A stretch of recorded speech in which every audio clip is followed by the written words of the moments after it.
the May 21st regular meeting of the Granada Community Services District Board of Directors is called to order. I hope. President Leonard Warren. Here. Vice President Matthew Clark. Present. Director Jim Blasher. Here. Director David Stevens. Here. Director Rick Law. Here. And at the table is our General Manager Chuck Duffy, our Legal Counsel Jonathan Whitwer, and I'm the Administrator Julia Pugh. Thank you. General public participation. I don't see any speakers lists. Does anyone want to comment on items not on the agenda? Any directors? Okay. Item 1.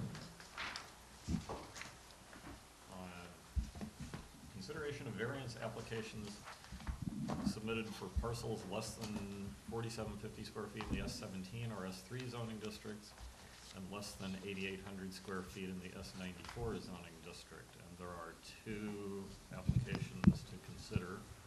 I'm not going to read all of the information. Is it Mitchie Garrison? Michi Garrison. And Philomena LLC. Is that the right pronunciation of that? Yes. Staff. Okay. As President Warren said, there's 2 variances before the board. Garrison actually was submitted within the previous 6 months, and Philomena's was actually presented back in October during the last 6-month period that we had for parcels this size. Our ordinance code basically states that in order for these people to get sewer permits, they would have to be granted a variance. And because their parcels are substantially substandard, they're falling into the 6-month category. So we have both applicants here with us tonight. The first one is Michi Garrison. She's actually in the 5,000 square foot zoning district with a 4,600 square foot parcel. And we also have Tom Carey here for Philomena, and he is in the 10,000 square foot zoning district, and his parcel is 4,400 square feet. And provided with the agenda packets, I've also given you the findings report prepared by our legal counsel, and he's prepared to go through that with you. Okay, so I'm not going to go through all of the findings. I'll start with the Garrison application. The Garrison application, finding number 1, has to do with whether the parcel was legally created. And that parcel was legally created by virtue of a deed back in 1906. So it's very shortly after the subdivision map was recorded, but as we've all discussed in the past, the subdivision map at that date did not by itself create parcels, so it had to be a deed of the parcel separate from the parcels around it. That occurred for this parcel. So it was created legally, and it stayed separate from all the other parcels all the way until 2005. And that's when the parcel came into common ownership with the adjoining parcel owned by Mr. Ralston. And it might actually have come into common ownership in 2002, but the first time it was deeded together with the adjoining parcel was in 2005. And so that was what raised the question in my mind, and I have researched that. And first of all, so the question is, because it came into common ownership and was conveyed as part of common ownership, did that mean that it was merged somehow?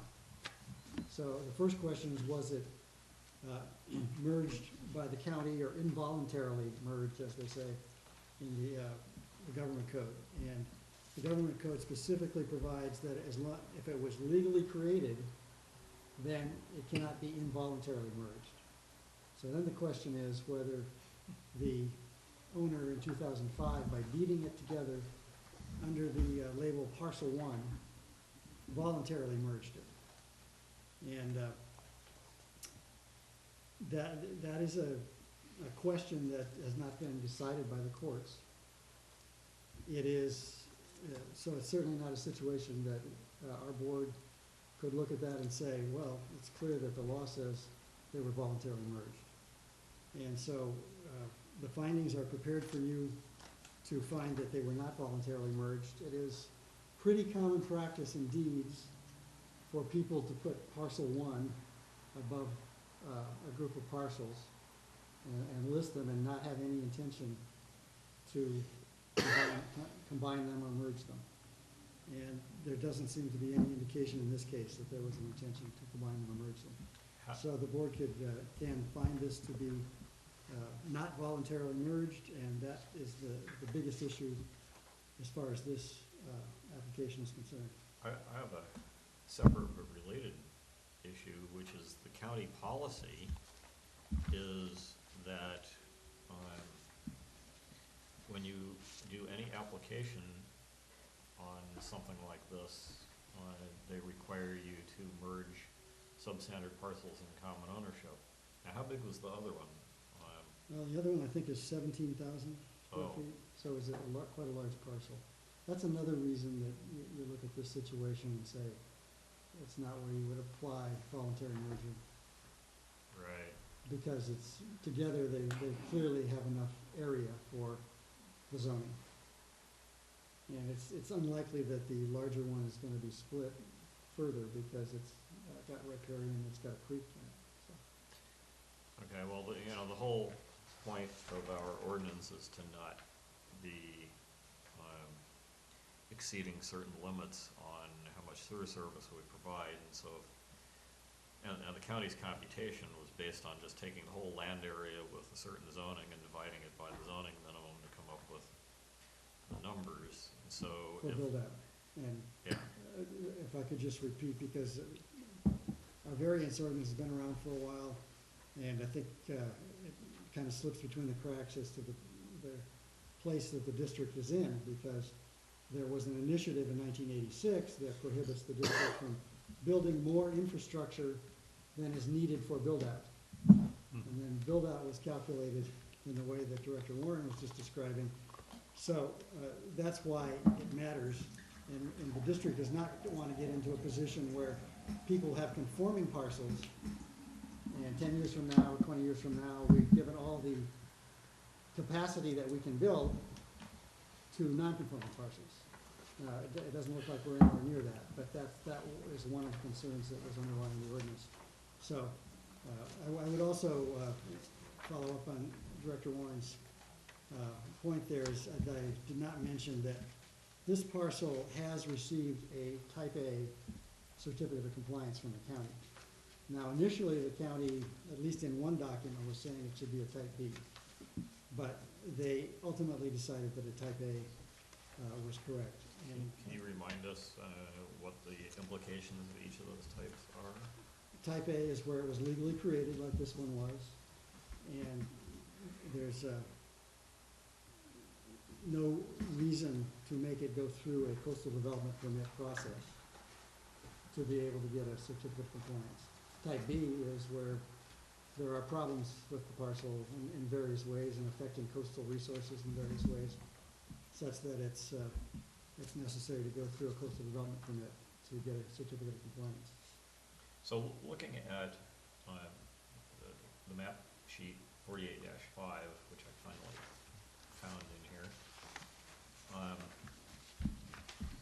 it would appear to me that the reason this parcel is slightly under the zoning minimum is that squiggly line the creek? Yes. Yeah, so since this whole area was subdivided without any concept of topology and creeks and all that, they just drew rectangles on a map.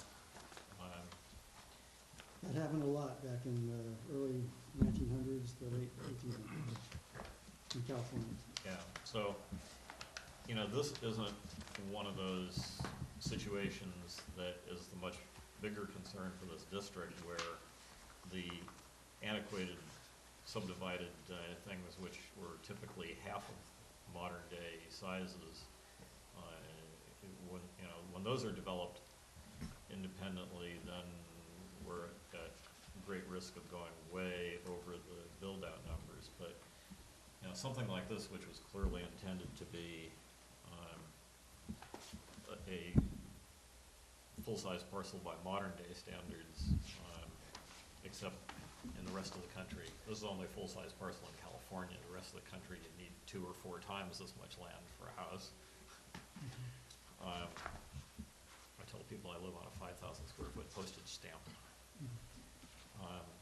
But this is not the size parcel that was intended to get caught up in too much of our machinery. I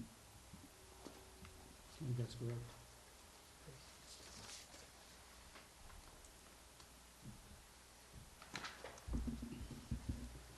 Anything further from staff? Directors, or should we go to the other one first and then come back? Well, I guess I'm gonna have to, try to take that on, as I've been, attempting to, show some humor about the fact that I drafted the, ordinance that has the language in it about having 2 semi-annual meetings to consider submittals within the preceding 6 months. It does not really address this situation. I thought it limits us to one of these One variances one every each 6 months, months. I'm sorry. Right. Two meetings, though, one each 6 months, Right. to consider however many variances, applications have been submitted in the preceding 6 Are you months. telling me you messed up the language? No? Okay. You just didn't address that. I did not address, yeah. You wanted to give your board. I could have sworn, because, you know, I was consulting with you when that was written, I could have sworn it said no more than one every 6 months. No, it says we have the 2 meetings. I'm gonna look at the exact language here. Now, if we could only get our ordinance code online. So, what I have to say is that you could look at this situation in either way. In other words, you could say, because the real thing it gets down to is, what does it mean to submit an application? A complete application? That's The what- date you sign the application? The date that we consider it to be filed? Well, And the those are county- different dates for both of these. The county's now using the language, when the application is deemed complete. Right, and it does not say deemed complete in the ordinance. Right. And I think that's where, had I been thinking about that at that time, I should have put deemed complete, because that gives you a firm date. But submitted, without saying that, you can interpret it a lot of ways. There is a way to interpret this, that they are within 6 months of each other. Most of the ways that you look at it, they're not within 6 months of each other, that's what I would say. So I guess I would recommend you hear the Philomena case, and if you decide you're gonna grant both of them, then you'll have to decide whether you think they were within 6 months of each other and you can only grant one. I'm not sure I'm following this, because 6 months ago, we had 2, That's another and reason this was why. one of them. Yes. And the application date on the Garrison, which is before you, the date it's signed is November of 2014. And that's within 6 months. If you look at that date, I mean, maybe I could make it simpler for you if you want me to. I mean, that's what I was trying to say when I say that most of the ways you would look at this, these are not within 6 months of each other. Which means the Okay, board but- could approve both. But there were, Yeah, which means the board can approve both. all right, there were 2 reasons for the ordinance. Was that 149? That's 139. 139. There's 2 reasons for ordinance 139. One of which you just described, which is to keep us from going over some limit. And the other is, well, maybe this is not actually a different reason. I was gonna say to keep the substandard ones from basically numerically overwhelming the standard ones, but maybe that's actually just the same thing in different terms. I think those are two different reasons. And I think when the ordinance was adopted, there was more of a threat that there were going to be a lot of these applications. Well, And so they would overwhelm. If you look at history, you would say we have not come anywhere near granting, more than two variances per year. that's true, because I suspect that a whole lot of the people with the severely substandard lots were just put off, in some sense intimidated from even submitting an application. But where we are now is that most of the full-size lots have been developed. And what's left in our district is probably my estimate from the, I forgot the name of the guy who did that report in '98. It's actually Mintier report. Frontier, yeah. I would suspect that if I was to go do a full inventory now, I think 80% of the undeveloped lots are substandard now. So what you're seeing now, this is the new normal here. Well, I guess since nobody took me up on the approach I was proposing, the other option is to decide right now that you think under this fact situation, they are not within 6 months of each other. That would be a perfectly reasonable decision. We could decide Garrison right now, and you can move on to the next one. I don't know, I'm too confused by the date issue that you're describing. Let's hear from other directors. I think my understanding was that in October, when we had 2 applications, we granted one, but that counted for the previous 6 months. Yes. So now we've had another 6-month period in here of no applications, and now we have 2 again. So we can go backwards for 6 months, and we can go forward for the other 6 months. That's the way I understood it. That's one way to look at it. Unfortunately, there are a lot of ways to look at it. Well, So that's why I could not give you any definitive advice on this. So, but I am giving you some advice that there are more ways that you can find to grant both of them, to be able to grant both of them, than there are the other way around. So, Can we also, I want to be careful about setting any precedents, can we also direct council to fine tune the ordinance and bring that to us soon? To eliminate any of these possible ambiguities? sure, you can. You can also direct me to include a statement in each of these that you grant, that it's based on unique fact situations, because I think it is. We haven't had a situation like this come up before, where one of them did not succeed because it lost the comparative merit battle. And then it's coming along later. I mean, we actually have something in our fee resolution for resubmittal of a variance application. We did not charge for any resubmittal here. Was this actually a So that, resubmittal? Philomena could have been considered a resubmittal. Oh, I thought we just sort of held on to it. We did not saying- consider it a resubmittal because the way the board handled it was Right. basically go out and get some more information and bring it back. So, I guess the other thing I would say that has made this not work out the way it was originally thought it was going to was that we have not had enough variance applications to really hold 2 semi-annual meetings.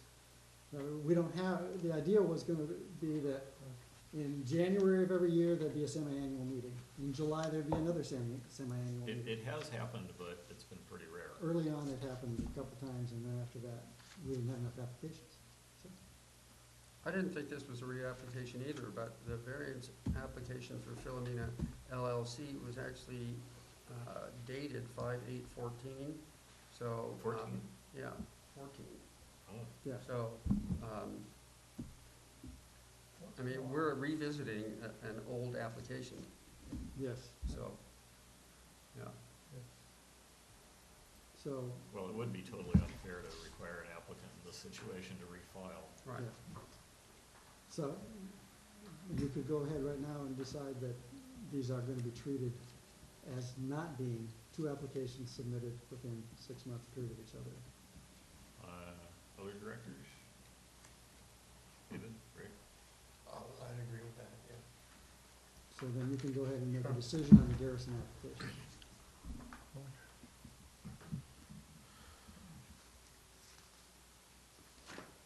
Jim? No, I'm comfortable treating them both separately. We can approve both for them. Okay. I think they're two very different properties. Right. Yeah, yeah. One has a river. When you say different properties, you mean different scenarios? I mean, I wouldn't want to lump them together into one approval. No, I agree. No, sure, I That's agree. what But I'm we saying. can do, no, we can do both. No. So, do we wanna, should I ask for a motion on one and then the other, or? Why don't you ask for a Yeah. motion to a motion that these two applications are to be considered separately and not two applications within 6 months. All right, does somebody wanna make such a Does somebody motion? want to so move? Also move. I'll second. I'm not sure who want that second. Okay. Okay, so Rick and Matthew, those in favor say aye. Aye. Aye. Any opposed, any abstentions, motion carries 5-0. We will consider them independently. So you've had the hearing on, or the meeting about Garrison, so you can decide that one. The other one, we have not had a staff report on Philomena, or an opportunity for people to speak. In fact, maybe we should ask if there's anybody to speak on the Garrison application.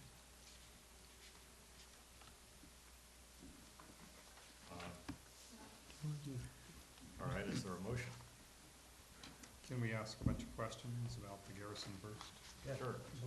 I mean, I see it as, what was it? Forgot the exact numbers, but, 4,600 to 5,000. 4,600 and 5,000. The page that's confusing me, and it looks like it's part of the Garrison application, is this property profile at 385 Miramar. How many pieces of paper in? Oh, it's 7 or 8 pages in. This one, I'm just confused, is the property at 385 Miramar, or is that where the owner lives at 345 Miramar? Because lot is described as 19,000 square feet, so I'm trying to figure out, So that's the neighboring parcel that I said was 17,000 square feet. okay, The one across the creek is 17, this one, right adjacent is 19,000, and that's the one that had co-ownership, all right, so this describes the adjacent parcel. yes. So the one, and I guess what I'm asking again is the specific relevance to the property we're actually voting on tonight, which is the one that's 4,600.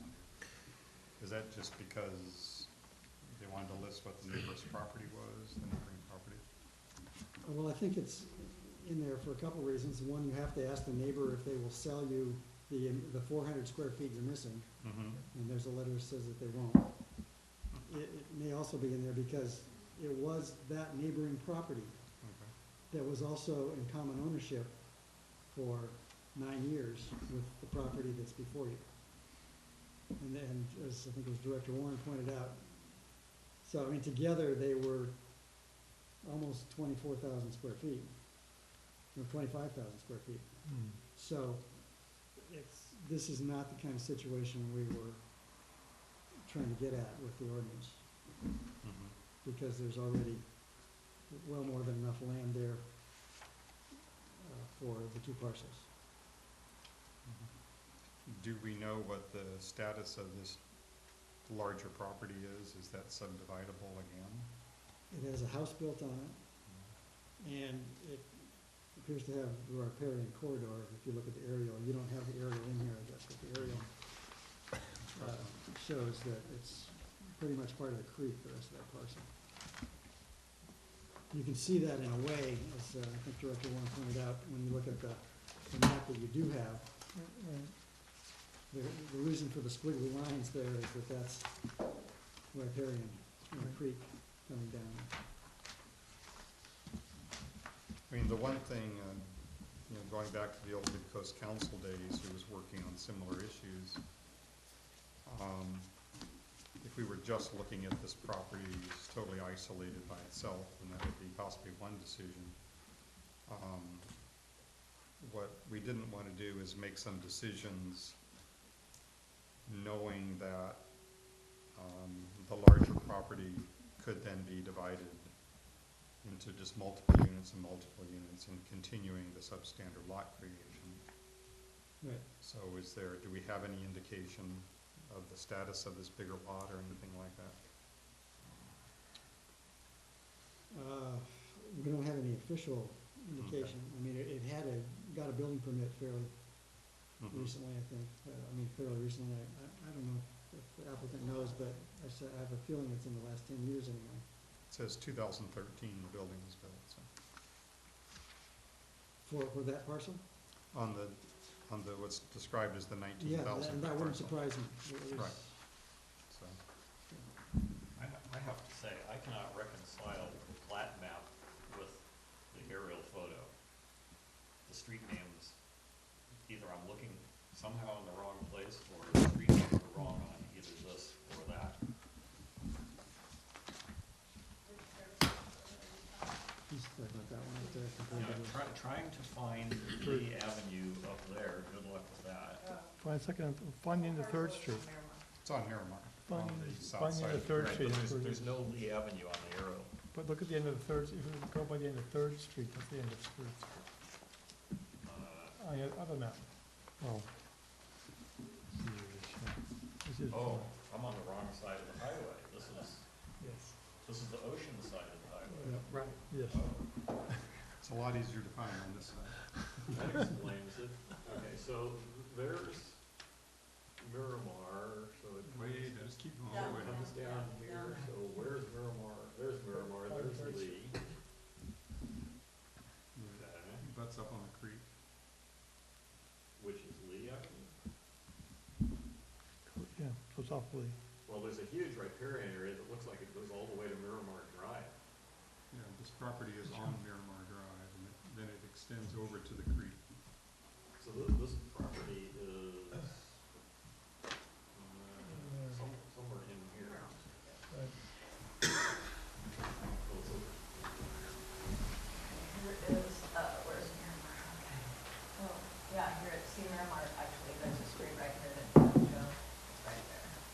This is the big parcel they're talking about, and this is the 113, this 113. Okay, so is this out of the riparian area?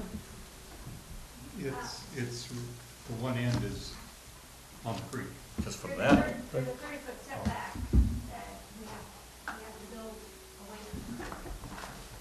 So I'm bound by that 30-foot setback, as is the larger lot number 10. In fact, I'm pretty sure he can't subdivide. He had a lot of restrictions to even build his house on that Right. property. It looks large, but there's a large riparian.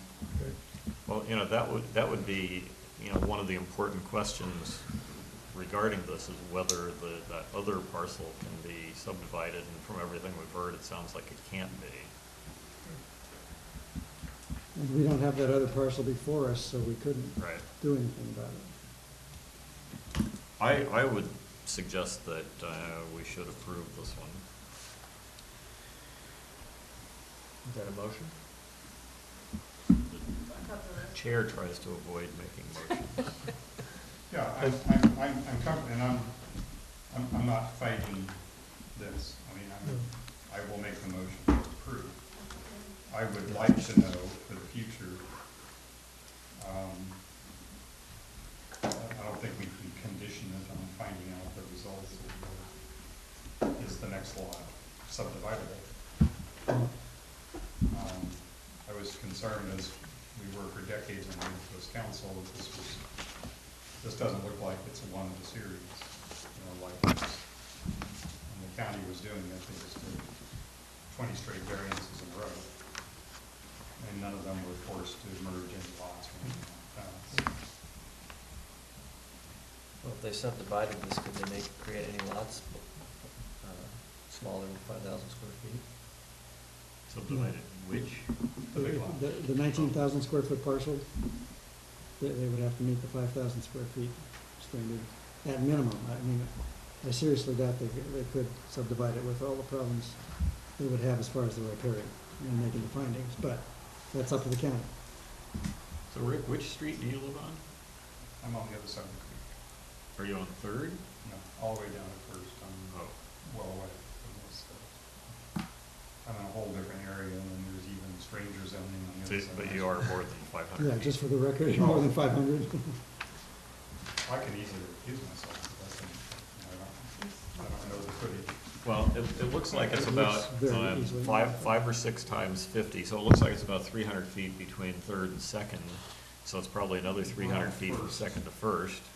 And we're on the north end of First. So you're. But Alameda comes between Second and First, Yeah. right? There's oh, another block right, in there. Yeah, sounds like you're much further away than Didn't 500 think feet. about that, wasn't an issue. I'll stand by my motion. I'll second. So what would, could you repeat the motion? To Approve the variance. Approve the variance. All right, it's been moved and seconded. Any further discussion? I just want to add that, because you had a note in here about corrected pages. The only correction was that in the initial findings, I had described the parcel on the other side as 4,400 square feet, and it's actually 5,000 square feet, so we corrected that. Well, the one that was dropped on our desks before the meeting changes the street name from Alto to Miramar Drive. And the finding on that, That's the one, isn't that the one I went to, yeah. 5,000 instead of 4,400? Finding 9 is It's 3. actually in about 3 findings, Oh, is it? yeah, where Okay. it says 4,400 and it should be 5,000. Unless that typo's incorrect. Anything else? Are we ready to vote? Those in favor say aye. Aye. Aye. Sounds like that was unanimous.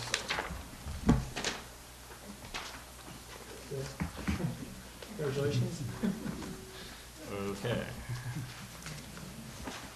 Philomena, does everybody remember enough about the first time we heard Philomena? You need to join next door Miramar group to find out what's happening in the area. On what? Next door Miramar, Okay. the discussion group for the area. I actually already live in Miramar. Oh, okay. Roosevelt, so you're in the city of Half Moon Bay right now? I am. I'm honored to move to this. Welcome to the unincorporated area. It's a much better place.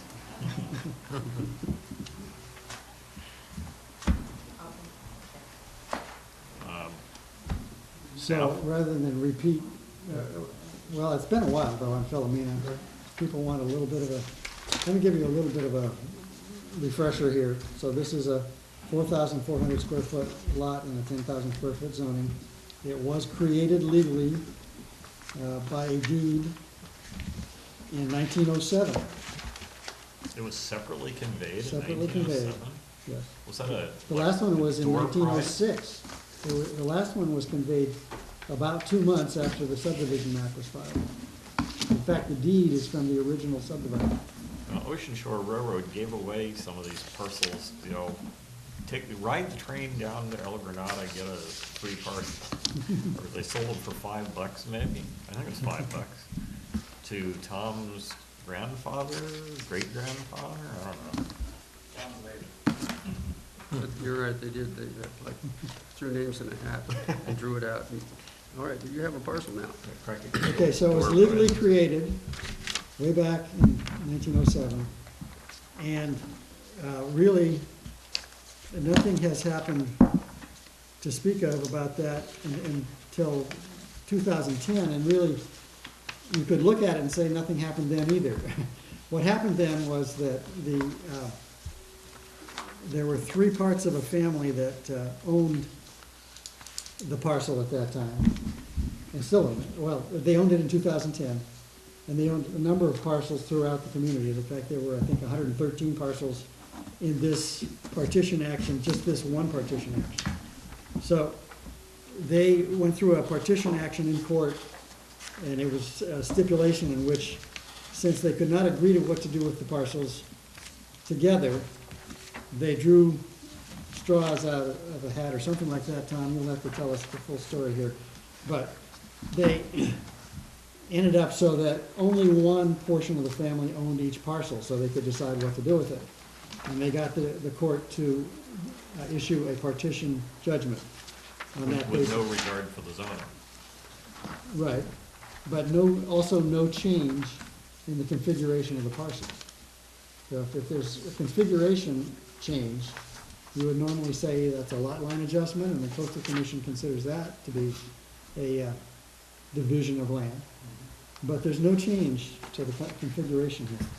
So, I think at the last meeting, I was asked to also check with the county counsel's office to see if they would consider this to be somehow to be a division of land, since they have the first review on the Coastal Act, since they have a certified local coastal program. They said no, and they also have issued a certificate of compliance, type A, for this parcel.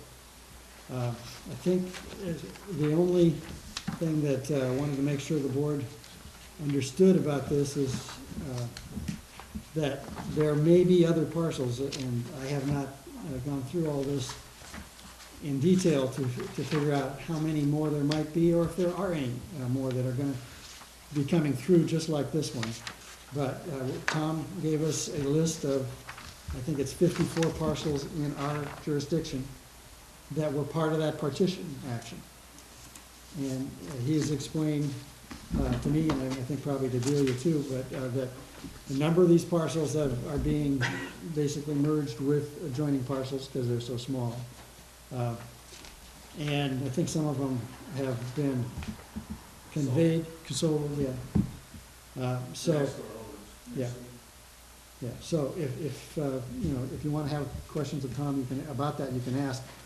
So But as far as this particular application, the findings can be made. The question is, if the board, that's why we provided you with these maps and so forth, because, as you were discussing earlier, you don't want this to turn into a situation where there are suddenly more substandard lots, and we end up serving those instead of the conforming lots, as time goes on. So, if you want us to look into that separately, and in the future, that's one thing you can do. You can say, we're not worried about it, and just grant this just as it is. So, that's the basic upshot of So, the application. referring to what you said a minute or two ago, does that, you referenced mergers and sales to adjacent property owners, so does that reduce the number of, the number of properties that might need to be served with sewer?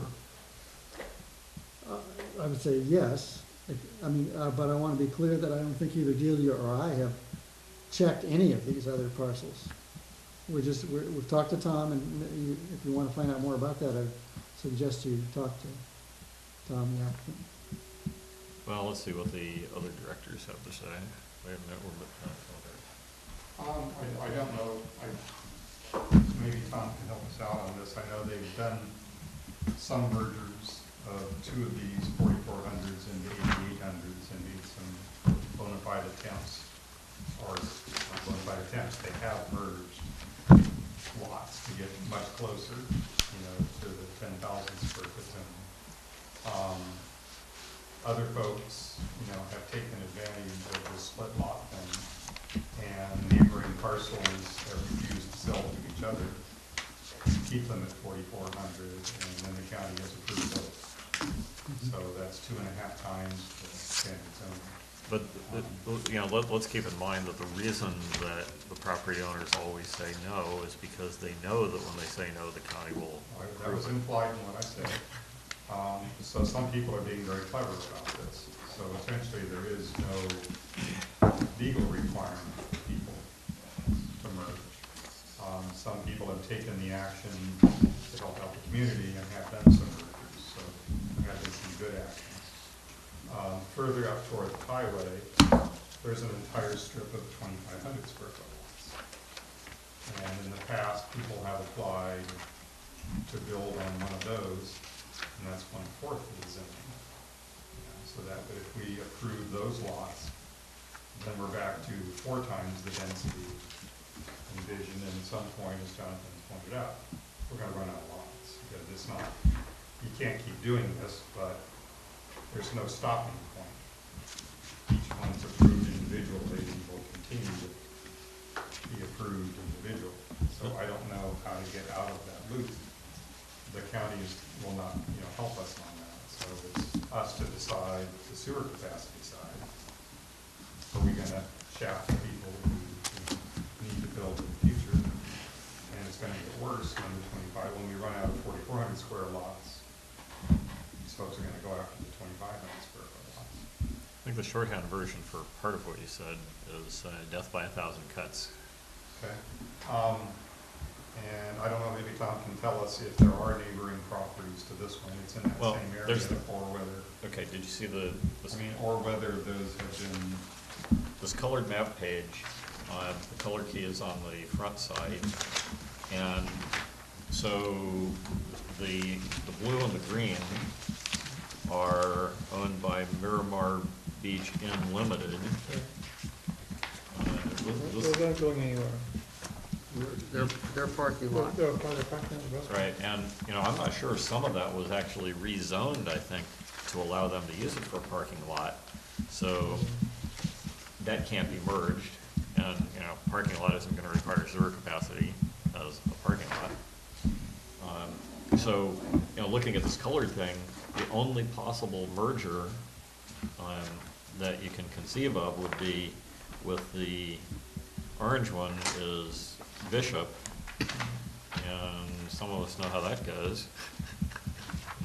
I mean, I'm just assuming as standard procedure, the offer letters have gone to each other and they've. Well, that should be in here somewhere. Yes. So I'm just assuming that's already happened, and Well, I know that one of them for sure There's a did. vacant land purchase agreement in for the one that's orange. folks will continue to take advantage of this technique in the future, obviously, because there's solid precedence. Yeah, some people will, it's my impression from, hearing from Tom over the years that he makes every effort he possibly can to consolidate lots to avoid, And Tom has in the past, because we've seen that, so. yeah. But, in this case, the other owner is one of those people that just, doesn't wanna negotiate. I believe, is that correct? Well, to be honest with you, I really want the lot. If I had both lots, I'd converge it and I could build a 4,200 nice vacation home for my family with 4 bedrooms, 4 baths. I really would. Well, that's consistent with what I'm saying. Yeah, that's what I've done on the east side of the highway, I merged over 22 lots Yeah. on the east side, but this board granted 3 or 4 others on 44,100 to build. So all my lots on the east side are all merged, in bigger homes, but on this one, I really do want that lot, but I can't get it. And I want, I had turned 61, and I hope to have a vacation home for me and my kids to go over the weekends. That's the reason for this one, talking about the spur of homes, I haven't flooded this district with many homes. I'm not, there's no other 44 by 100 applications coming in from Tom Carey or Phil. There's no spark, this is just the one because it had the water view, and that's what I wanted to be up. And that's what I desired. And that's the truth. I'd be glad to get that lot, but I ain't gonna get it. have to walk over there and see how in the world this has a water view. It's got a water connection paid on it, and it's, you know, it's. Sure. Just, I mean, I'm not gonna fight the variance, but, in decades prior to this, I did appeal these to the coastal commission. So I'm going to abstain from the vote on this one.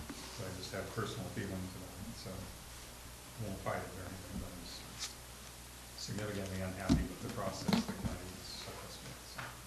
Yeah, I just wish that we had a better legal position to basically notify the owner of the other property. Neither one of you is gonna develop until one of you sells to the other one. Jonathan, should I leave if I'm abstaining, or is that an issue?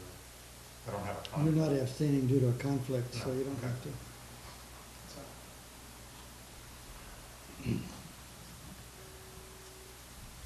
All right, so obviously Rick isn't gonna make the motion. Any further questions for staff or else a motion?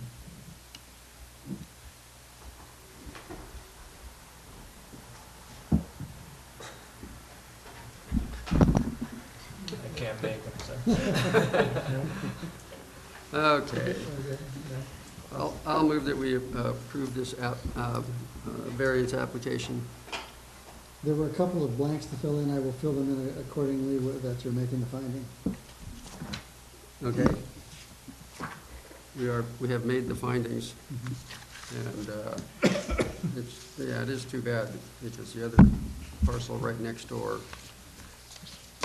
sure would be sensibly merged with this one. Yeah, I want you. I really do. Is there anything happening on that one? It's just vacant, right? I want some. Can we also send a letter to the county saying, you clowns, you ought to require these be merged one way or another? You can always send a letter. Whether it's advisable is another. But if we send such a letter for every one of these that we deal with, But your owners really does, make a, it does really, for really a guy like me, or less just for my home, you really don't want to do this. There's other stuff you can be doing. It's really, very, what do you call intimidating? Because if someone's going, imagine you're gonna buy the property. You can't buy the property unless you know you're gonna get sold. So, you know, I submitted this application May 23rd. It's a year later. Yeah. Think about it. You know, and I know what I'm doing. all right, Matthew. So I'm just telling you, this mass rush. If it takes me a year, it's gonna take, some guy in my lap, year and a half to 2 years, they're not gonna. I'll be honest with you, I don't see too many of them coming in. There's one more coming in, but he's on that big 8,400 foot lot maybe in a couple of months. You know, that's all I know about personally. All right, so Matthew moved that we approve it. I'll Is there a second it. All right, it's been moved and seconded, and the motion is that we make the appropriate finding, make the necessary findings and approve the variance? Yes. Okay, any further discussion? Those in favor say aye. Aye. Aye. Any opposed? And one abstention. 401. Thank you for your efforts to pass. And don't send our best wishes to your neighbor. It's a long-standing. We also remember you suffered from the 6-month clause last time, so we appreciate your patience as well I don't know. on this. I don't know what it is. Okay. I couldn't figure it out myself. But it is intimidating, it really is. The ordinance, Well, at least it's good for something.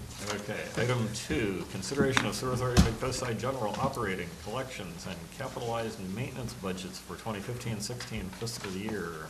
You could take an hour. But we won't. So I would like to direct your attention to the last page of this item. Last, Yes? considering that I'm getting blurry-eyed looking at the agenda, the packet, the SAM budget, I did not look at You mean this the at all. email from, Yes, the email from Jeanette, yes. So since your board last saw this SAM budget at our last board meeting, these are the changes that have been made. They've added $5,000 to first flush, $15,000 to engineering services, $150,000 to engineering services, and 25,000 to engineering services for 3 separate projects. Chuck, before you go on, I thought the understanding from the managers meeting was we were going to either push these into Yeah, projects I'm gonna or get, something. yeah, I'm gonna get to that, So, so, these weren't gonna be added in, we're gonna pass the old budget, right. and then These will be added in just into a different spot. They'll be in a project budget or capitalized maintenance budget. Some of the people get hooked on these semantics. To me, it doesn't really matter to some extent. It's money spent, so. So those are the changes from the last budget. We don't really have anything to discuss now because after we had a managers meeting, which Rick sat in on Monday, where we had a couple representatives, from Montara, a couple from Half Moon Bay, and then myself and Rick from Granada.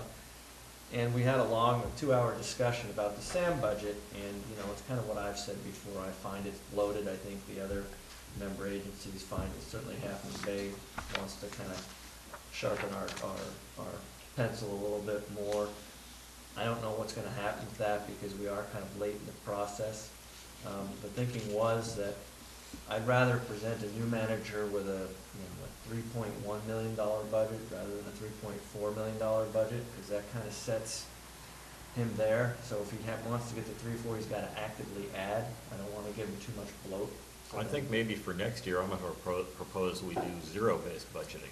Well, I had that discussion with them because I said, you know, Clemens to some extent was arguing about that approach, and then he went on to explain how they're hiring this guy and they're hiring this guy, and they did it by taking Tony's salary and putting it over here and putting it over here in the shell game, and I said, that's exactly what I don't want to happen. What I want to happen is someone look at that and go, how many guys do I need to run a collections system?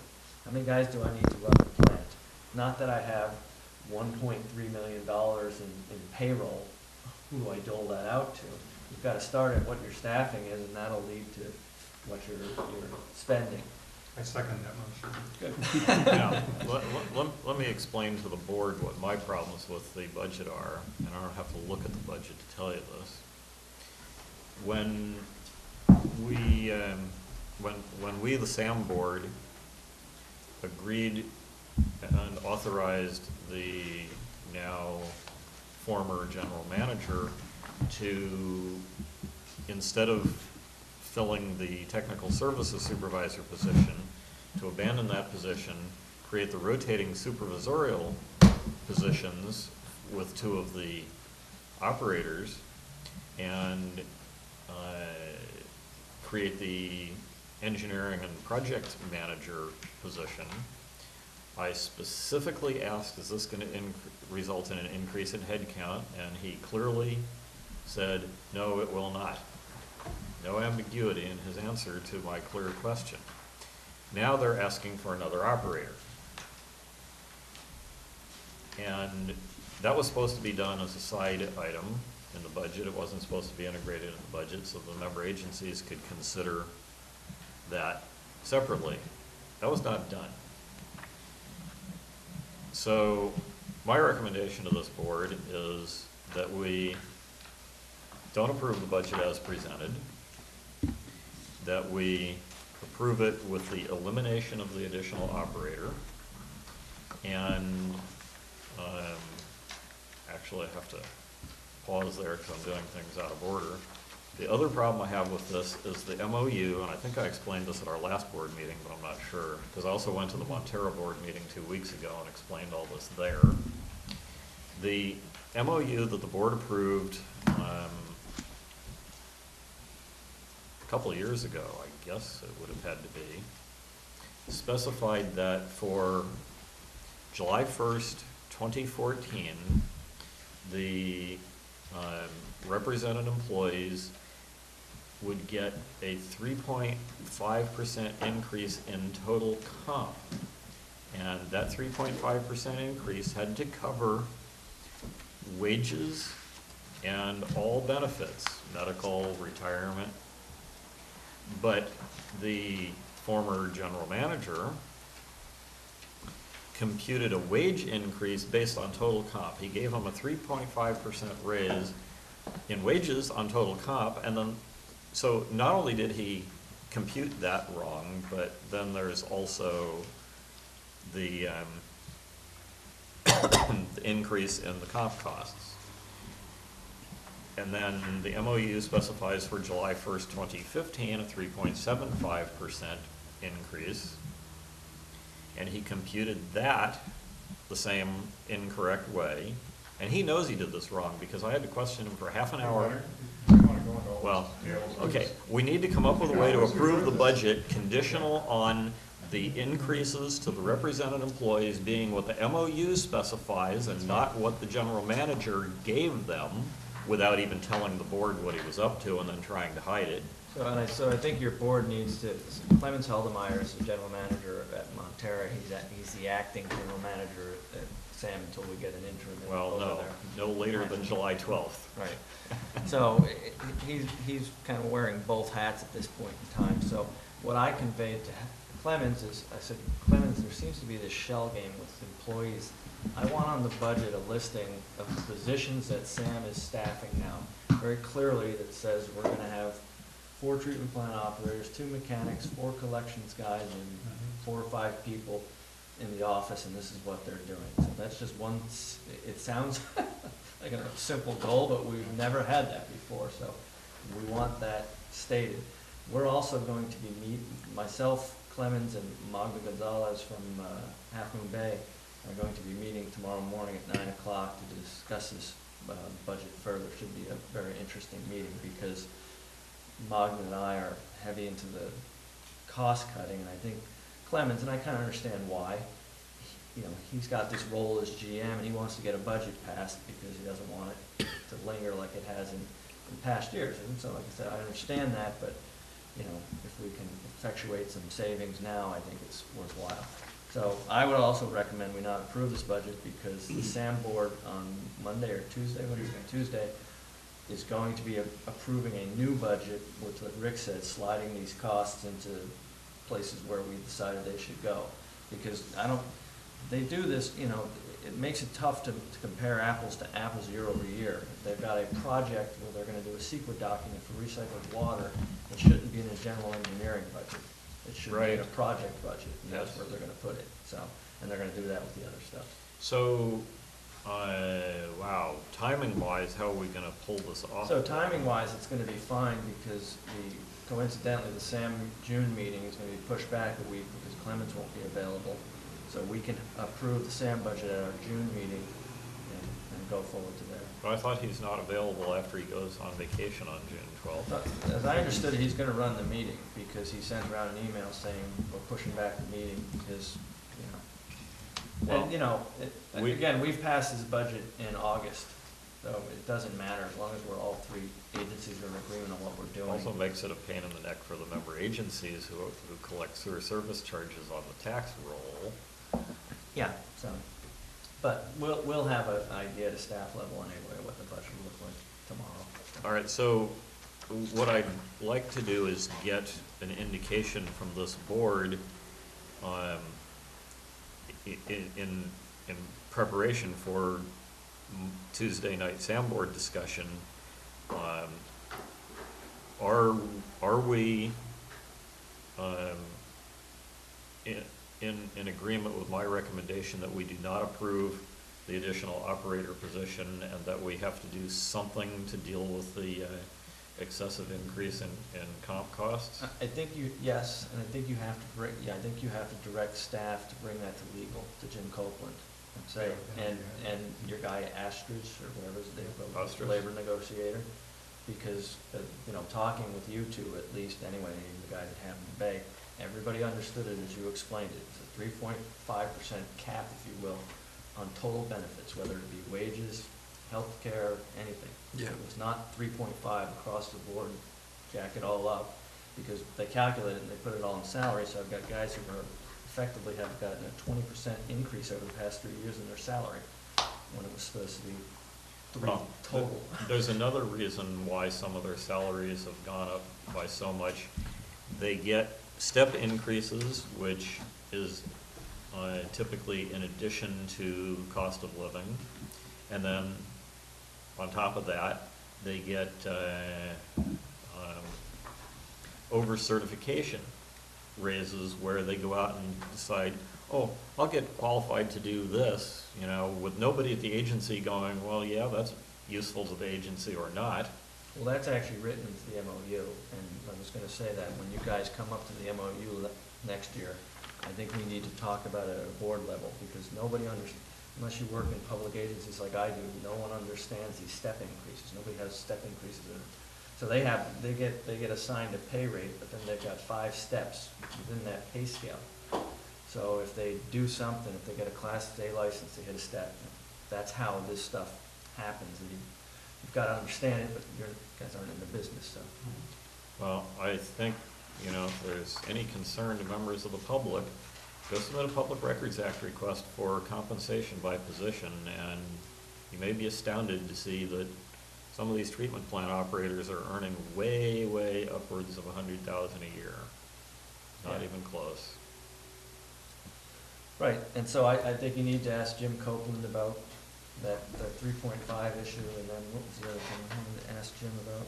Do you remember? The Class B license thing? Oh, yeah, so the previous general manager had written a letter saying, hey, if you guys, because remember, they don't have a guy who can drive their new pumper truck or the cleaning Which truck. conveniently enough is delayed in arriving. Right, well, good. It's And- less embarrassing that it's not on site, Chuck, sitting Chuck, there. Oswald didn't act alone. I know, I agree now. Sam was complicit in it. So, but now you just lost my train of thought. What was I just gonna say? No Class B licensed Oh, operator. So the general manager wrote a side letter saying, any of you employees who get a Class B license to drive the new truck, will give you a 5% raise. Well, that's nowhere in the MOU, and I don't believe the general manager has the authority to solely negotiate that, so that's something else you've gotta ask Jim Copeland. And he covered that up from the board also. I submitted what was essentially a Public Records Act request and got a bunch of documents from him, and that was in there. Well, and if you wanna keep going, you can ask him about those other side letters where he retroactively gave guys raises who were hired after the July 1. Yeah. Um, And by the way, one of those retros comes under the category of nepotism lives, but we won't go there. All right, so Well, you will be, I'd like to understand the justification for this new position. The engineer, the Operator. engineer and contracts manager? No, was it collections? the operator. Yeah. The Well, operator. there's 2. Was there, did you get any documents, or is No, there here's- a memorandum no, or no. that justifies why they need another No, person? here's the way that happened. You know how you're never supposed to ask a barber if you need a haircut? Yeah, really. Jim Harvey, director of SAM from Montera, Mhm. asked Tim Costello, the shop steward for the union, do you need another operator? What do you expect the answer to be to that question? On what planet is the answer to that question going to be no? So of course Tim said yes, and the board went along with it. It was just Other that, justifications, I don't wanna prolong this word, but if someone's on vacation and someone gets sick, there aren't enough people. That was Right, and the that's- original reason, but And that's why what Rick and I were talking about before, you know, the SAM board can only act based on input from from the SAM staff. So, you know, I look at it and go, they've been running this plant with 4 operators for the past 20 years. You know, why do they need another one at this point in time? it's the same plan. It's the same Things are plant, getting more flows efficient. are actually lower, right, than they used to be, not that that really matters, so. And so for the same size category plant, which you run 4 of, you have how many operators per plant? Well, we were just talking about that. It's the admin. I mean, I could run it with 3, probably with a mechanic, and, you know, it's the fact that they have 4 people in the admin staff, that's 4? 5. You have the manager, General the manager, Sup- I'll keep Tony in there. administrative, General managers, Tony, Jeanette, that other gal. the receptionist. Susie, and then the temporary employee. 5.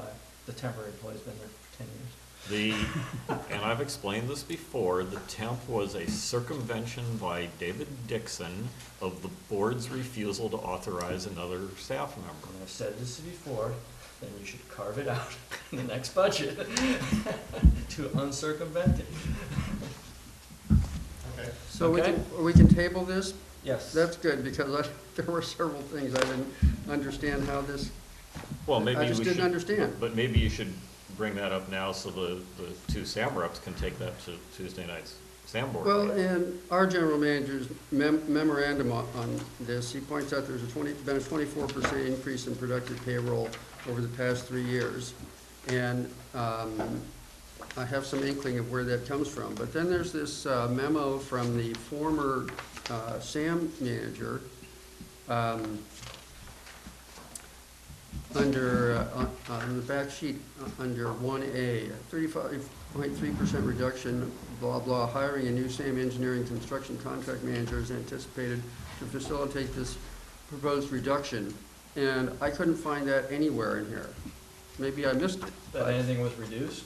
No, this new SAM engineering Well, construction. he's part of the reason that the payroll is higher. Yeah, that makes sense. Right, but that's all, that's what I mean, it's all a shell game, and then they start splitting it up differently year to year, so they load more of it into collections. So you look at the treatment line item, it looks like, oh, they're saving money there. Well, then you look at collections, and they're $150,000 more, so you have to take the time, like I did, to put it in a spreadsheet, add it all up, you know, knock out the shell games and figure out, here's what's really happening. So, and you know, and I don't wanna make this sound like a conspiracy theory, I don't know if the guys are doing all these machinations, it's just very difficult to understand that budget, you know, especially when you look at mine. Yeah, Yeah, I look yeah. at the SAM Oh, budget, you're a which is, two-pager here? Right. Yeah. what, nearly a 1/4-inch file of paper, and then I look at the GCSD budget, which is 3 sides, Right. and ours is easier to And understand. that's another part of the, you know, again, they come to the SAM board and staff says, hey, we'll save all this money by hiring an in-house engineer. Well, they're not going to, because you're just never as efficient as, I don't think there's the workload there to justify it. Wait a minute, how many times did I say that? Yeah, and, you know, Moot point at this point. Right. Well, in other places, it says that, you know, they have specific budget for this project, that engineering costs for this budget, this project, that project, and the next project. So what's this person do? well, as I said, they're gonna create projects to justify their And existence. I'm very worried about that. Yeah, so, And another one, under 1E, is that this is $20,000 for special counsel who will be tasked in reopening the joint powers agreement for SAM. Now, this has been brought up at this board, but is this something that this board should be considering? What's the process here? They're reopening the joint powers agreement. What's that mean? I think that's kind of dead. That's the Constitutional Convention. I think that's dead because I pushed hard for the member agencies, each proposing what amendments they would like to see and then bringing those amendments to the SAM board for discussion, but I'm quite opposed to the Constitutional Convention to rewrite a new JPA agreement from scratch. We need to just amend. I'll take the What we have. complete opposite side of that. Take the Really? opposite. Yeah, you're amending that dog, yeah. Yeah, It's gotta be thing's a blown mess up. now, and amendments. All right, are can now. we take one of the ones that you showed me years ago from one of your agencies and just fine tune that and Yeah. make it SAM's? Well, what I'd really like to, what I'd like to do is, quite honestly, have us draft a new one. Okay, but We I, start it, and it's- off it goes. the fact that we're budgeting the 20,000 here doesn't mean we're gonna spend it. It still is gonna need to be Yeah. pretty well justified. Because a new JPA, it doesn't have the old project in it, and we can finally settle for once and for all, this whole system is SAM's system, it's, paid for by all 3 agencies, we're all SAM. And that way, if someone Okay, but opposes it, then. Realize that I think that at least one of the 2 Half Moon Bay SAM directors is pushing for this specifically to try and make it explicit that they don't pay for the IPS And maze. that's fine, That's then, not gonna happen. then we won't have 2 agencies Let's not sign worry it, about right? Yeah. And the True. existing but at least we'll If have it's not a tried. good agreement, it's not gonna be signed. Yeah, at least we'll have tried to get a better. And I like your idea, if we could take one that you think is a good one, tweak Yeah. it, and just say, hey, there's our offer. Yeah. Start here. And the $20,000 is just to, in case we need another outside lawyer who's gonna do JPAs and write them biasly, and that's gonna be expensive. Right. We're not required to spend it, but they just put a number out there. be able to charge something against in case we go down there. They may blow the whole thing off this year, in which case it's just not. gonna Standard be spent. operating procedure, yeah. So maybe sometime, a few months from now, you should bring as an agenda item here, review of, you know, take what you think is a good JPA agreement and tweak it for Sam, and then bring it to this board and see if we wanna suggest that, Sam consider it. Can I Yeah, just well, push for next month? What's that? I've become very pushy as chair of Sam recently, so I can say, how about next month? Is that Well, they something don't- we could get a draft No, pseudo document? I have to look at Jonathan's workload, and my workload, and this is a bad month, we've got all the budget stuff and whatnot, so. I think we at the very least need to wait to hire an interim general Yeah. manager for Sam. But, you know, that's what I'm saying, sometime over the next few Well, months. and remember, this is a member agency issue, it's not a SAM issue, really. I mean, the agreement created SAM, but, you know, we need agreement from all three member agencies. I don't need to work through SAM, and I don't want to, so I'd rather not bring it up until we draft it. And he'll have more staff coming on board in a couple months, so. Okay, so Matthew, did you have additional? No, let's table this. So nothing else that we would need to bring up, at the Monday night, Tuesday night SAM board meeting? No, I don't think so, other than, well, again, standard operating procedure about the opacity of this budget. No, I think it's too complicated, and, you know, as evidence that it's too complicated, I'll just point out how many pages it is. All right. Yeah. It's basically at least half as big as half of Aveda's city budget. They do a lot more things than Sam does. Oh,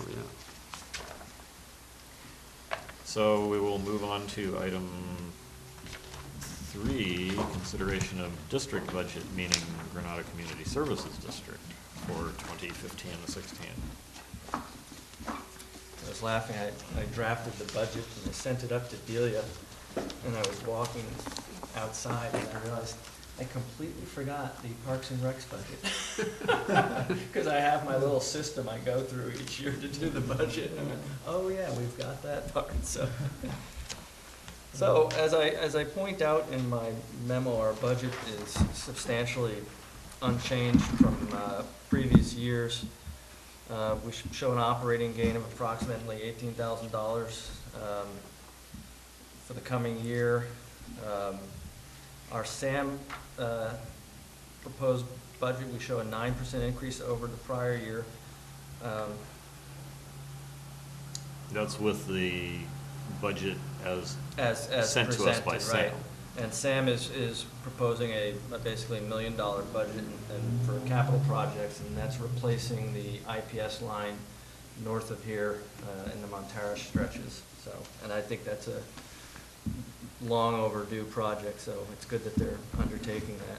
And it's probably the tip of the iceberg. We may very well Yeah, I need to think we're replace just gonna- most of the force main. Yeah, I think we're just gonna get marching along on that SAM thing, so.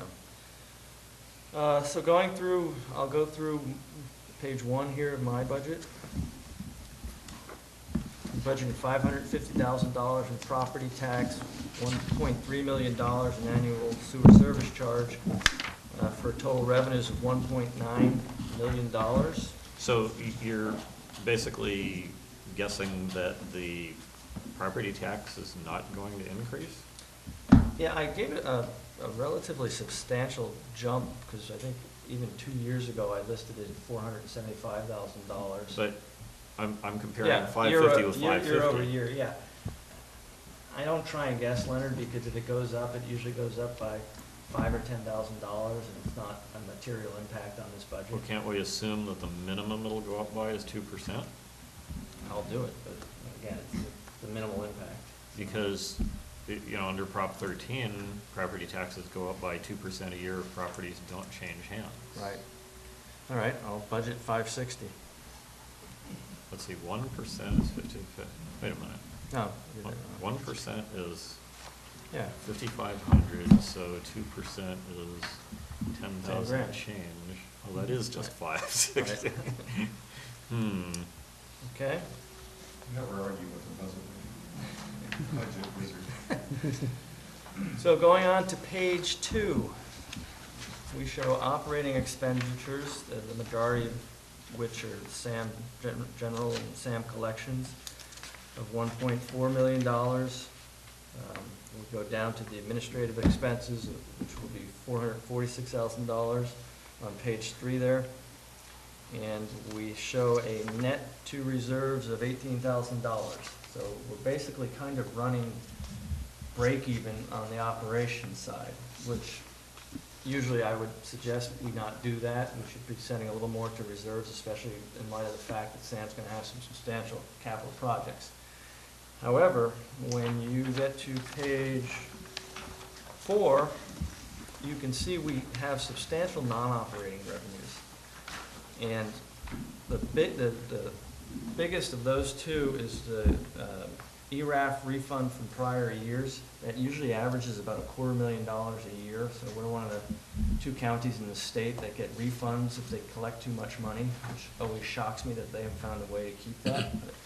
So now, what's your confidence factor in getting an ERAF refund of approximately that much? It's pretty high just because I've got a 6 or 7 or 8 year history of getting that much. So in previous years, I haven't been as confident, but there is a, and it's not the end of the world if we don't get that much. It's not like we're, we have a healthy reserve and we're running break even, so it's not like we're gonna go bankrupt if we don't get it, so. The other line item, which we're actually gonna be talking about a little more at the June meeting, is the repayment of monies advanced to the assessment district. So Delia and I sat down, I don't know when, maybe 8 months ago, and went through all the assessment district stuff, and it was a monumental task because I had to reread Jerry Laster's writings, which is no fun. And we calculated how much that the district has fronted to the assessment district, and it's a substantial amount of money. I can't remember the exact number. 600,000? No, it's like 2.3 million. Oh, you're including the junk bond. I mean the COP. No, I mean the junk bond. The COP is a junk bond. Okay, right. It's a loan, yeah. It's a junk bond, whatever. So it's a substantial amount of money, so we calculated out. And So that was 1.3 million, and then there was another front of 600 to 700. Yeah, there was a front of $1,058,000, which was the COP. There was $700,000 for the non-contingent assessment and $600,000 for the bond reserve fund, plus interest that's been earned on all of those. So it comes to a big number. Delia, do we have photos of Jerry's whiteboard? Remember when we were over in the other location, he came in with these 3 Yeah. whiteboards with Yeah. a flow I chart? have it, yeah. Were you with the district by then? Yeah. Okay, In so, fact, we've updated it to be more current. but you have photos of his whiteboards. Yeah. Well, not actual photos of his whiteboards, we have what he was providing. We have those little funds. She I created it. rather than put all our apples on at one thing, she created an Excel spreadsheet. For those who don't know what we're talking about, which is everybody here except me, Chuck, and Delia, and Jonathan was there too. We needed to understand the flow of money through this integrated financing district. And the integrated financing district, Jerry Laster told me offline, point blank, that the reason it was created was because the previous simple assessment district was successfully challenged in court.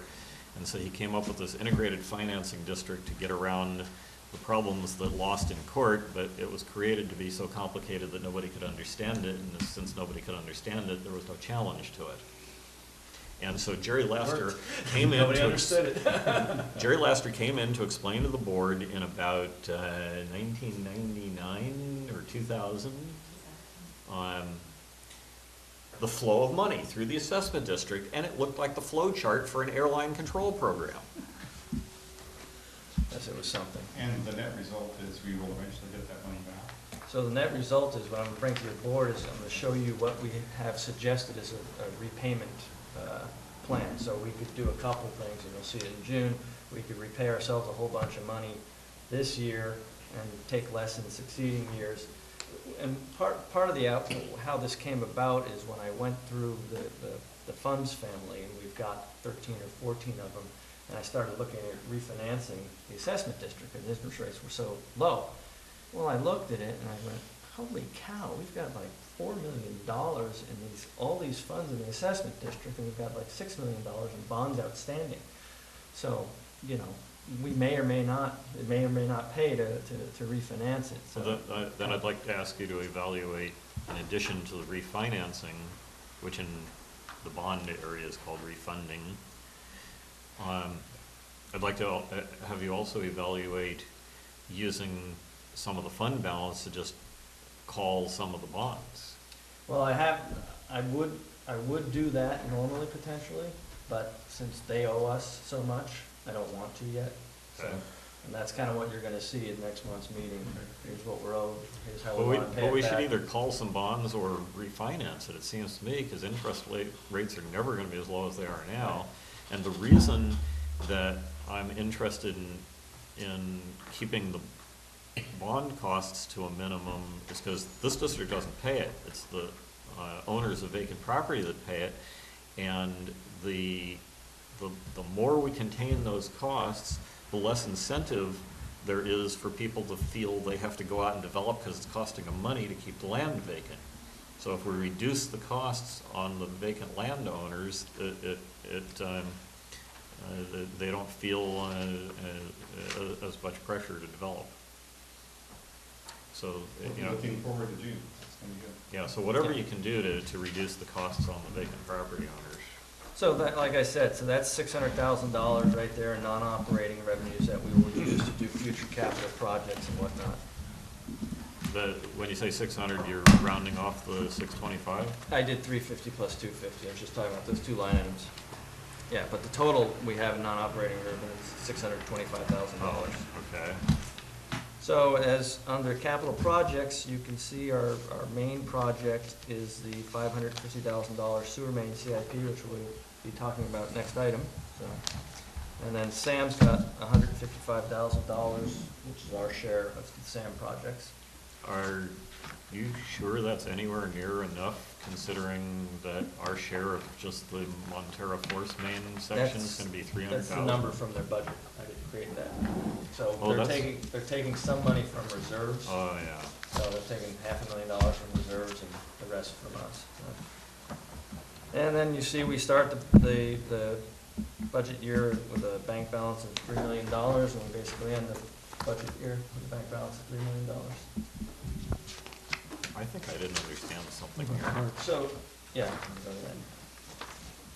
So the parks budget was interesting, to say the least.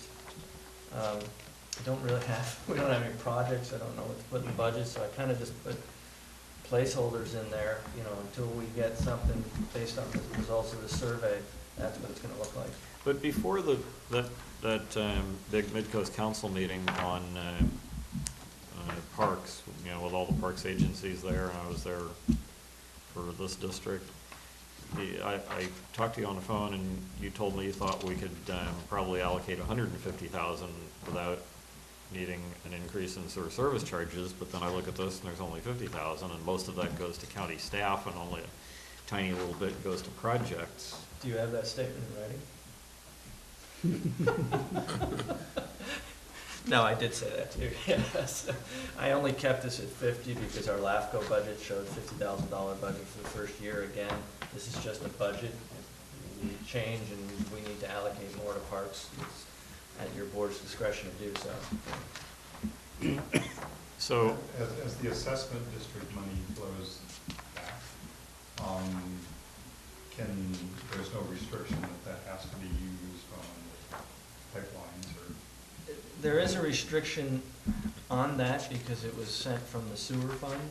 So really, the only discretionary money you have is the property tax money.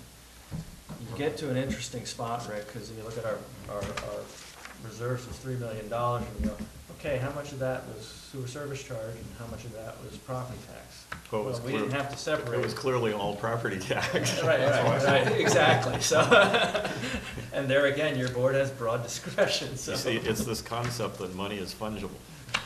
Well, I mean, as that flows in to support sewer operations. Right, it effectively frees up property Frees up tax more money. property tax. Exactly, That's so, fine. yeah.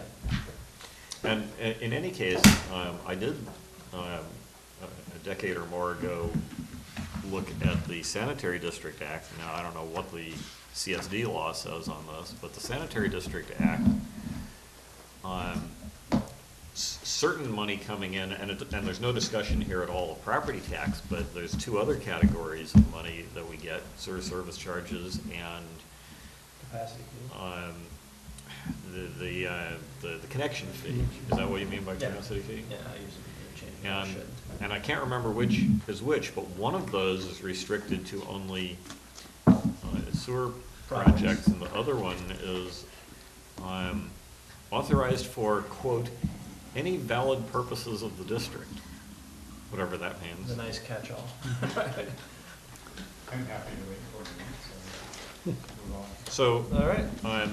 so if we decide to do park stuff that's gonna cost significantly more than 50,000, you're saying we Just can a afford budget. it? And so Yeah. we would just do a budget amendment at the time? Yeah, if it was substantial enough, I would recommend that, yes. So how are we doing getting the permanent boundary markers put in? We're doing well, actually. We hired the guy to go do it. Okay? Kind of stopped in your tracks, didn't it? I These don't, are the ones with the lasers with motion activation. Right. Maybe don't- we should just mention to the board that this is the first year that we've actually had to have a publicly noticed hearing on the budget, because we are now a CSD. So So in there's- June, we will have a publicly noticed hearing, fascinating. yeah. So we're gonna have 5 people in the audience, maybe 10. All right, Item 4. Okay, so we're not taking any action on the budget, on no, our this is budget? just your first pass and then official action next month. Okay. Item 4, consideration of awarding construction contract for the 2015 capital improvement project. Okay, we finally came to the wire on this one. As you can see, it's substantially higher than past projects. Other projects have averaged about $300,000. And the reason for that is that it took so long to get Kennedy Jenks's plans and whatnots into specs and specifications into place that we decided to combine 2 years' worth of our 5-year CIP and get some cost savings, if nothing else, on the back end with the sewer main inspection during construction and whatnot. And, you know, like I said, I think they took almost a year and a half to get this thing to bed. I don't know why, but, so I'd recommend approval of the project. And so with this, we finally get rid of all of the sewer mains that we own that are 38 years older than the district is? Not all of them, because it's a 5-year CIP, so this is Oh. only, I think, year 3. So, but we're marching toward that, yes. Does sound a little strange to own lines that are 4 decades older than Yeah, the district. it is crazy. Okay, so moved. Okay, Is there a second? I'll second. So moved and seconded. Well, I'd like to make a comment that we're going to post a map of where this work will be done on the website. I think it might be useful to yes, we've already got that teed up, actually. put it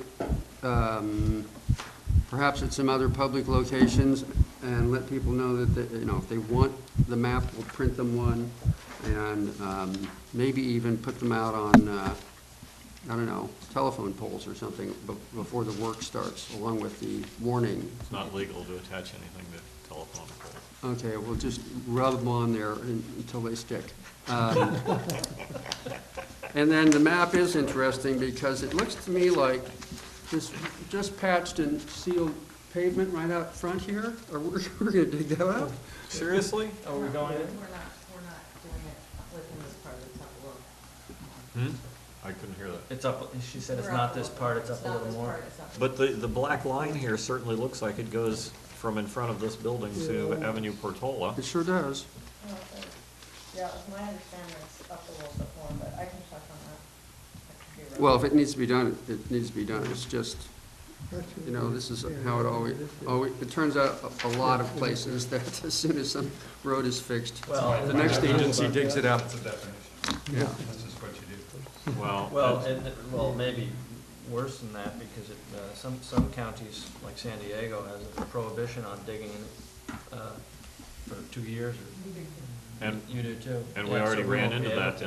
in the city of Half Moon Bay. Yeah, Oh, that's right, when we Right. did Roosevelt. Well, this whole road was not repaved though, they only fixed their trench. They And did then- they did a 3/4 ass slurry seal. Yeah. Yeah, That's a little bit better than half-ass. yeah. It's, yeah, It's I was- still not smooth like it used to be. and it's not, yeah, it wasn't all repaved. I was always assumed that repaving a road actually somehow created leaks in the sewer pipes underneath. So therefore you had to go in and repair it. Yeah, and it's been repaved a few times since 1920s. All right, now I've forgotten if there was a second to the motion. There was. Any further discussion? And the motion was to approve the engineer's recommendation? Yes. Those in favor, say- Authorizes. what? Those in favor say aye. Aye. Aye. Any opposed? Any abstentions? Motion carries unanimously. Item 5. Consideration of report by district's sewer authority mid-coast-side representatives. Rick, why don't you? Had a lot of start? special meetings and we're trying to hire a bunch of people. And we're trying to have fewer special meetings. Well, it's tough when managers leave and you have to start hiring people instantly, there's no other way. Right, but at the last special meeting, the board actually punted a lot of the work off to the personnel committee. What a concept. That's what the And I personnel. tried very conscientiously to punt it right back. I am, But you're not on the personnel committee. no, I punted it to the personnel Oh. committee, so I didn't. Right, but that's the whole point of having a personnel committee. So just, we have the new contract going out for the general manager. We're working on interim managers right now to sort of hold everything together. Currently Clemens from Montero is doing it for us, He's the acting manager. acting manager. And that's really it for all these current meetings. At the prior meeting, we authorized on the recycled water, which I'm also pressing to get moving faster than it has been in the past. We approved we have an old report which lists all the costs, descriptions, and all of that. We authorized that engineering group to update the project document completely. That will be presented at the June meeting. At that point, when we have updated cost figures, we will reconvene with CCWD and the golf course and decide whether the costs of the water meet our requirements or below our top dollar level that we agreed upon. If everybody agrees at that meeting, then I think we will probably launch the project at that point and start CEQA and get the stupid thing going finally, which has been long delayed, but I think it's finally legally moving forward. So Ocean Colony Partners is indeed still a customer. And being very generous in the amount of increases they will pay for the water. But they put a top number down and said, I'll pay up to this amount. And then you're on your own. Sorry. is that amount what their current CCWD costs are, or? It's like double. what Wow. they're currently paying. So It they're was- really worried about getting cut off? Let's call it, no, it's an active understanding of the problem we have and their willingness to step up and help the project, because if they don't get it, they know they could lose all their water. That's what I'm saying. Yeah, so it's a good plan. So And it's still Bruce you're dealing with? I would say extreme cooperation has been happening. Another slightly smaller item, we have our first flush program, which has been running for years. Half Moon Bay wanted some additional sites added in Half Moon Bay, which we agreed to. And we're gonna be signing a memo of understanding or something with RCD. We bumped the, up by an additional $5,000 to handle all the additional sites. And RCD seemed very happy with that. So they've been working with us. That's a very valuable program to show all the different types of pollution that are flowing into the ocean and the harbor and stuff like that. So it's a very worthwhile program. And we've been working with them for years on that. Talked about recycled water. I don't know, we go with that. The only thing I have to say, which isn't directly a report on the SAM board meeting, this is the Personnel Committee met by telephone today, and we will be recommending that the board, in fact, we're gonna try and arrange for 2 interviews, Monday night for Tuesday night for interim GM. We're trying to get both the people in person, so, Jim Harvey was gonna call Clemens, acting manager, and get the agenda reordered to move that one closed session item up to the front of the meeting. Oh, I have one thing too, and Rick, we talked about the managers meeting.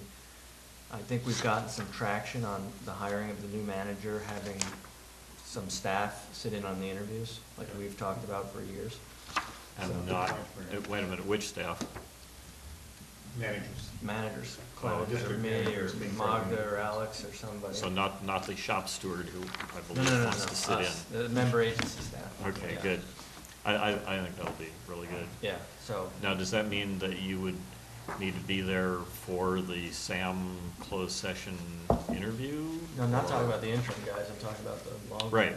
Yeah, I mean, when we have the candidates that we're gonna bring in to interview for that, does that mean that the agency managers would be there for those interviews? Yes. I'd rather have one than have multiple interviews. Yeah. That wouldn't make sense at all. I mean, I think that would be really useful. Yeah, absolutely. All right. I'm a little concerned about extending this meeting with additional interviews. I'm not sure how the closed items were described. Basically, I asked Jim for just a report from the personnel committee and their recommendation. Well, we've got to get an interim manager, so. Well, the assumption was the personnel committee would interview the people and bring their recommendation to the meeting on Tuesday. That's when I was talking to Jim. All right, I will contact the other 2 committee members tomorrow, and we'll see if we can do a telephone interview before Tuesday. Yeah, I mean, that was what I Okay. discussed with Jim, so I thought that was happening. That's sort of what I thought, but that's not the way the, Yeah, the Yeah, idea well, wasn't to yeah. bring all the interviews to the board again. Okay, well, I had actually come up with a third person that the committee members did not feel was as preferable as the other 2, so that one isn't being recommended this I'll time. talk to Jim tomorrow. But I'll see if we can do the interviews sometime before Tuesday. All right. So I think that's probably it for Sam.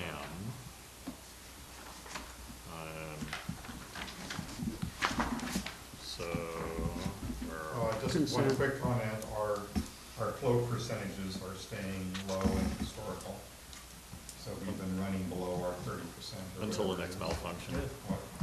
So no valves are misfunctioning that are killing us. But for years. there are some malfunctioning that are hurting Montera.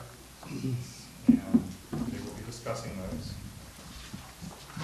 I thought they might be bringing that up. You betcha.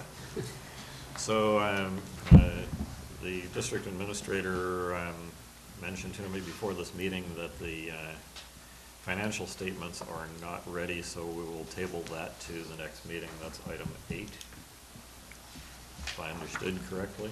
And that's because we're changing over to a new QuickBooks file, and we've had some technical glitches. Oh, I forgot to review the minutes. They're good. Too late. No back seats during the agenda. No what? Back seats. You can't go back. But we haven't voted on it yet. So is there a motion for the consent agenda consisting of item 6, the April 23rd special meeting minutes, item 7, May 2015 warrants, and item 9, assessment district distribution number 10-14/15? I'll move that we approve the consent agenda. I'll second it. It's been moved and seconded, no discussion, those in favor say aye. Aye. Any opposed, any abstentions? Consent agenda minus item 8, which is tabled, has been approved. Item 10, reports on seminars, conferences, or committee meetings. One quick comment on non-attendance. Say what? On non-attendance. I was encouraged to go to the legislative days. SAM management issues collapsed my time frame, and I was unable to attend the legislative days for the agencies. It just wasn't able to. So I really wanted you to go to that Public Records Act session. Absolutely sorry. It did not happen. Darn. Sabrina didn't go to it because she couldn't find where it was listed. I also couldn't find where it was listed. Catherine also didn't go. So pretty much everybody on the coast side. I'm sure we can get copies of the proceedings and stuff like that, so. So I wonder if we should ask our council to report to us when there's changes to the Public Records Act and changes to the Brown Act?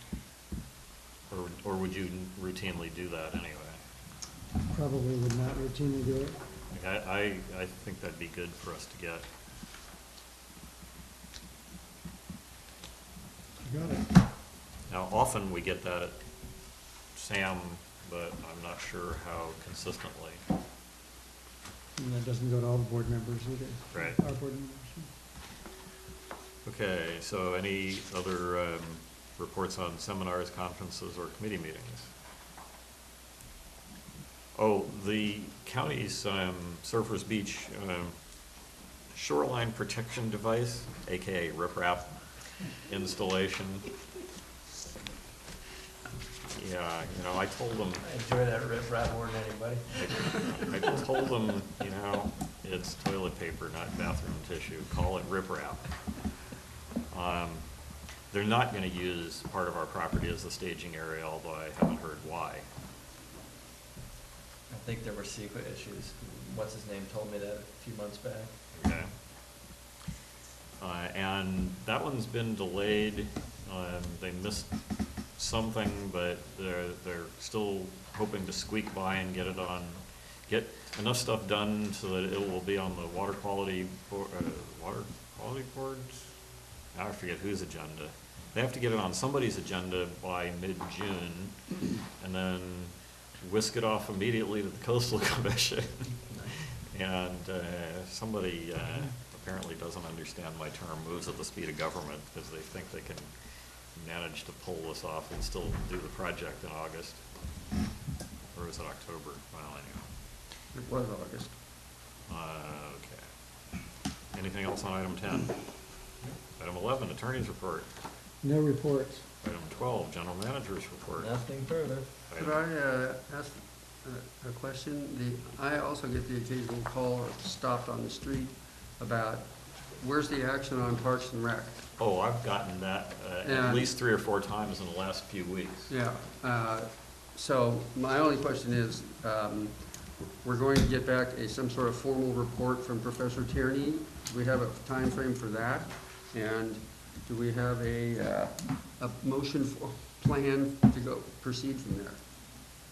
Well, that'll be up to your board. The plan will come from that survey results. It'll be up Public to your meeting board. would be immediately following, I would hope. Yeah, we can do that. If we can find out from Kat if we can get that for the next June meeting, and we could schedule to start give warning about, maybe a July meeting. Okay. Do you have a timeline, Julia, for that professor? I was looking for June, but I haven't spoken to him yet. Okay. so- We'll get you a timeline. By the way, I would like to point out, I don't know where an appropriate agenda item for this is, but I'll just mention it. Way back, I don't know, many months ago, when the SAM board had to approve the final payment to the contractor for the wet weather overflow project, I voted no on that at SAM, because the contractor did not follow the contract on reseeding here, and everybody says, oh, just, let it go, the weeds will come in. Yeah, drive by on the highway and take a look. Even the invasive weeds can't grow there. There's nothing growing there. In fact, it's so bad that whoever we hired to mow the whole property didn't even bother to mow that section. So, They only mowed the edges this time, didn't they? no, they mowed the whole property, but they skipped that section because there's nothing growing there. Administrators report. Nothing for this report? What? Nothing for this report? I didn't hear what Rick said. Item 14, I see there's no engineers report. So we are at the end of the meeting and we are adjourned. Safely in time. You realize when you win the bet. So who had Lose in 9:15? every other way.